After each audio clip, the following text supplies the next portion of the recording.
N'amakuru hari gukomeza kubabaza abantu benshi bagiye batandukanye, bari kumenya iby'uyu mugabo uri kubona kuri iyo sikirini yawe.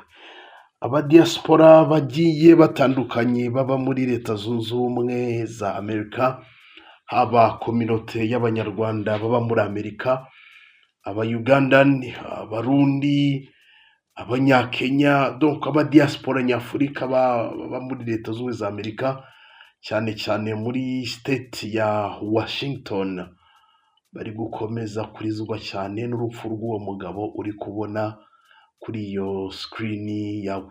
Amazina yiwe yitwaga William Mukabane. Mukabane, ayo niyo mazina y'uyu mugabo uri kubona kuri iyo sikirini. Nk'uko uriho uramureba byanga byakunda, urabona ko yari mu kigero cy'imyaka nka 60 gutyo, 60-65. Urabona ko ari umugabo mu by'ukuri wari ukuze.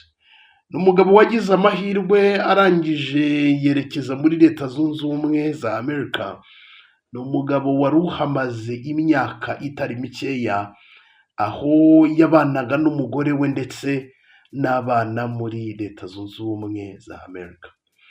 Uyu mugabo, impamvu ndi kukubwira ngo abantu benshi bari gukomeza kurira abanyafurika benshi baba muri Leta Zunze Ubumwe za Amerika, harimo n'Abanyarwanda. Nabonye hari amapositi, bamwe mu baba muri Washington bagiye bapositinga uyu mugabo. Uyu mugabo ni Umunyakenya, ariko akamaro yari afitiye abadiyasipora baba muri Leta Zunze Ubumwe za Amerika, mw'abantu mwe, abantu benshi ni amarira akomeye cyane. Uyu mugabo yageze muri Amerika, arangije yitegereza indyo cyangwa se ibyo barya, imirire yaho, arareba abona kwa kundi ari ukuntu abanyafurika bafite umuco mu bijyanye no guteka ibiryo bya kinyafurika. Wareba rero ibijyanye n'ibiryo bya kizungu by'iyo ngiyo, kabona rwose nyine udafite nk'umutima. Hari igihe barya ibintu ukavuga uti ibi bintu koko nahora mbirya, nkora mu mapiza, ngahora mu makoko, warimenyereye nk'uduteke, warimenyereye nk'utujumba, warimenyereye twa dodo, warimenyereye kumwe uteka nk'ikirayi ugashyiraho udushyimbo, cyangwa se tukaba ari n'uturayi tw'amagande tudahase ugakubitaho udushyimbo, cyangwa se ugasanga ni bya biryo urahata uturayi urarenzaho igihaza, urashyiramo udushyimbo, udutonore, udushaza, urashyiramo n'ibyo bishayote. Nyine hari ibiryo bya kinyafurika ku rwego nyine, ugasanga nyine ibiryo ni ikinyafurika.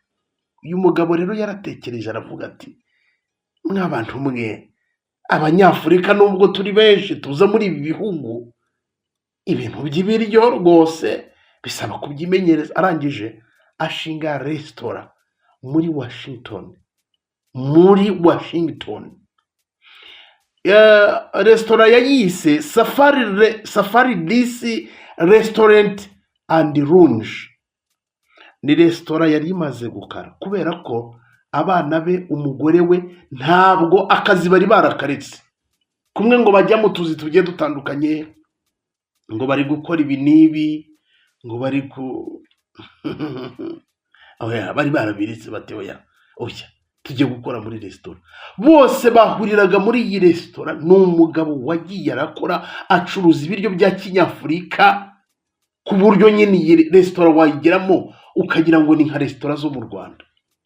Buriya nakubwiye ngo uwo muco wa kinyafurika, culture mu bijyanye n'indyo, akenshi hari igihe usanga bihuye n'uburyo bateka ibintu, n'uburyo bateka inkoko, n'uburyo bateka ibintu byose. Uba usanga akenshi Afurika imitekere uba usanga igiye usibye ko hari imico nyine uba usanga hiyongeramo ibindi, ugasanga ari barya nk'ibinyabwoya, ibikeri,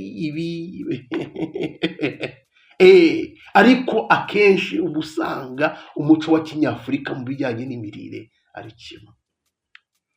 Uyu mugabo yahuye n'ibibazo. Cyangwa kubabwira ngo we die fighting. Dupfa turiho turagerageza, dupfa turiho turakora kugira ngo turebe ko imiryango yacu ejo hacu haba heza, ejo y'imiryango hacu haba heza. Mw'abantu mwe, iki gitekerezo uyu mugabo yari yarakoze, yarashoyemo amafaranga, yaragize gute amafaranga amaze kuyabona, indwara yagize gutya iza bucece kuri we. Uyu mugabo uri kubona iza bucece iramukubita, indwara iragenda iramuzahaza. Uyu mugabo banze yarabibonye, aravuga ati nyamaze iyi ndwara ni ikibazo gikomeye. Nawe rebaho uvuga ngo mvuye muri Leta Zunze Ubumwe za Amerika, kuko ubu usanga sari amataransiferi se usanga nk'ibihugu bya Afurika bakakubwira ngo iyi ndwara aho bayishoboye ni muri Amerika. Iyo igihugu cyateye imbere, iyo igihugu kiri gutera imbere, buriya n'ubuvuzi nabwo buba buri gutera imbere. Uko byagenda kose iterambere ry'igihugu ntirisigana n'ubuvuzi. Akenshi uzarebe uba usanga bigendana, cyangwa se n'ikintu bita amashuri, uba usanga iyo igihugu gitangiye gutera imbere, ibyo bintu na infrastructure, ibikorwa remezo uba usanga bigendana.